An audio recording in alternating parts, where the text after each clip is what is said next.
আমি ব্যাংকের থেকে তুলে আনছি বাবা। আমার মেয়েটা অপারেশন করতে হবে, হাসপাতালে ভর্তি। এই টাকা টেনশনে আমি আমি বাড়িতে ঢুকে যেয়ে দেখি যে আমি তো টাকা আনি নাই, আমি কোথায় ফেলে আসলাম। আমার খেয়াল এইটুকু আছে যে আমি অটোতে করে টাকাটা হাতে নিয়ে নামছি, তারপরে আমার কিছু খেয়াল নাই। এখন এখানে এসে খোঁজাখুঁজি করলাম, পাই নাই। আসলে এটা হলো কপাল, আমার হক হালালের টাকা, আমার মেয়ের অপারেশন করতে হবে, সব আল্লাহ উপর আল্লাহ। এই যে এই ছেলেটা, এই ছেলেটা খুব সৎ। তুমি অনেক ভালো কাজ করছো, আজকে ওনার টাকাটা তুমি ফিরিয়ে দিছো।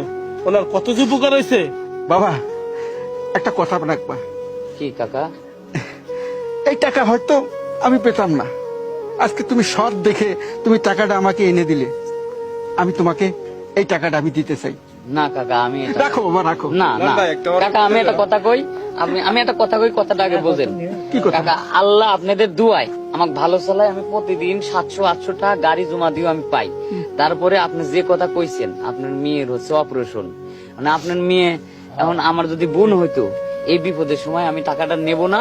আর যদি আমার মা তো নাই, মারা গেছে, আমার কইছে যে বাবা তোরে আমি দোয়া করি, তুই জীবনে কোনোদিন পরের দিন সে হাত দিবি লয়, আল্লাহ তোরে ভালো চালাবি। কাকা টাকা পাইছি, টাকা আমার না, আমি নিয়ে আমি কি করতে পারবো?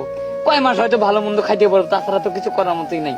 আমি কাকার কাছে একটা দিন চাই, আমার দোয়া করুক, আমি যেন ভালো হলে চলে পারি, আল্লাহ দিন আমার অসুখ বিসুখ দেয় না, গরিব মানুষের সওয়াল, আমি যদি সংসারটা ভালো করে চালাতে পারি, এটুকু। টাকার আমার লোভ নাই ভাই। বাবা আমার একটা কথা রাখতে হবে। কাকা বলো তুমি রাখবে কিনা? বলেন কাকা। আমার মনে চাচ্ছে কি জানো, এইটা আমার বাড়ি, এটা আমার বাড়ি। তুমি আমার সঙ্গে 2 মুঠো ভাত খাবো আমার সঙ্গে, তোমার সাথে আমি বসে খাবো। কাকা আমি আর না না না না, এটা রাখতে হবে, তুমি গাড়িটা নিয়ে যাও। এরকম কিছু মানুষ আছে বলে আজও পৃথিবী টিকে আছে। ধন্যবাদ এই ভাইকে।